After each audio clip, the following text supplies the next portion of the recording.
Hi, friends. This is Andy from Andy's Travel Review. I am so excited to share another video with you guys, but this time we are going to talk about a vacation that I took in Mexico.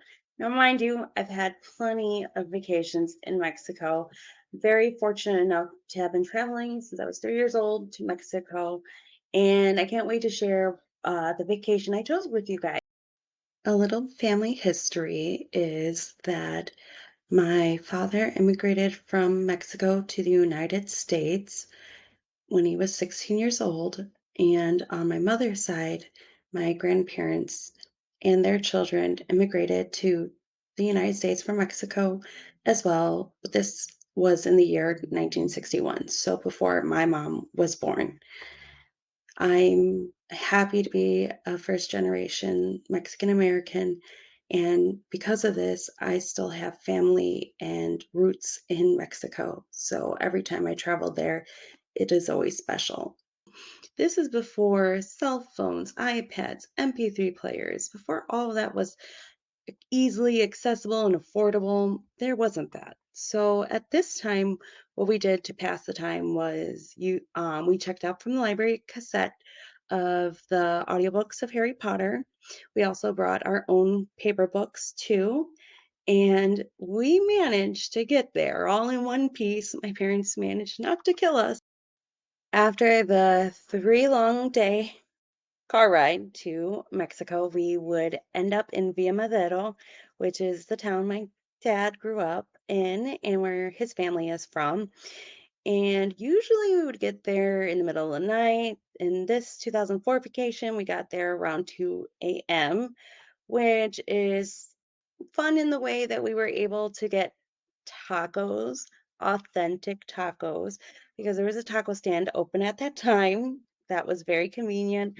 And then trying to settle down after that was difficult after all being jittery from being in the car so long. But I will say that tacos in Mexico are top notch and nothing can compare to them. They are so delicious. I will say that touristy areas like Cancun, which I've never been to, I assume that they tend to cater their foods to the tourists' taste buds. So you might not find a true authentic taco. Hopefully you will, but if you travel to some of the smaller areas away from like the resorts, I hope you will get tacos and try them and see what you like. And also, besides tacos, which we got a lot during our vacation, we would spend time with my tia Sylvia and her kids. She's my only tia right now that still lives in Mexico. And in the images in the video are all pictures of my dad's house that he grew up in. I'm sad to say that I don't have any pictures of my maternal grandparents' home. So I will start talking about the Villa Madero and then move on to my mother's parents' home. So in Villa Madero, we would explore everywhere. My siblings, my cousins, we would walk around all down all the different streets. We would stop at the little stores that they had, buy candy, drinks. We sometimes bought snacks. So it's definitely a different feel there because there's lots of little stores. There's no Walmarts, there's no uh franchises, there's no McDonald's. It's a very small town, very traditional. So if you want to buy things like milk, you'll have to go to the little stores. And then on Sundays in Villa Madero, they would have the open markets. So people would set out stands and sell their goods, food they would sell, fruit cups, which were amazing. And uh, in Mexico too, since we had a bunch of cousins that were close in age with us, and my dad would organize like huge soccer games, and any kid that walked by easily joined our game. Any of the kids that lived nearby were joining our game, and we had so much fun playing soccer and running around Via Madero and being crazy pretty much. Just the hard parts about traveling to Mexico for me when I was that age was that I wasn't fluent in Spanish, which can be hard since a lot of people um, don't speak English there because it is mostly just people who live there and don't venture out too much.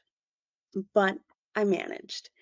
In my mother's grandparents' home, she, the house is more, I will say, modern, quotation marks modern, because it's not really, but compared to my paternal grandparents' home, it definitely is. Their bathroom is connected, their shower is connected to the house.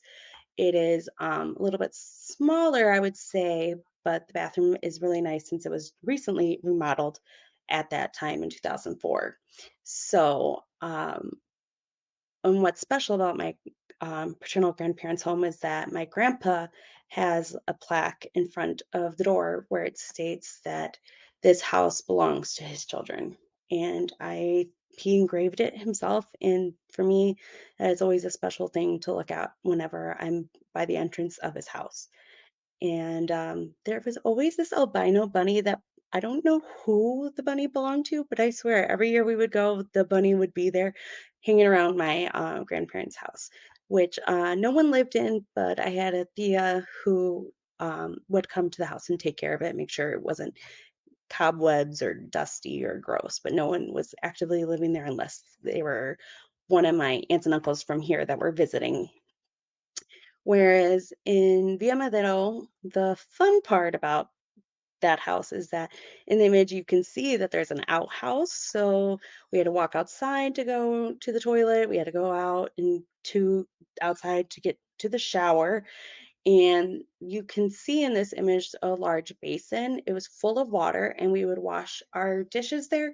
We'd wash our clothes by hand, which, since I was so used to modern conveniences here in the United States, I had so much fun washing clothes by hands in the basin because it was, to me, it was something special and a treat. So that was always something that I enjoyed doing, and I regularly volunteered to do it. Um, and then in another image, you'll see that there's some of my family was pictured in it.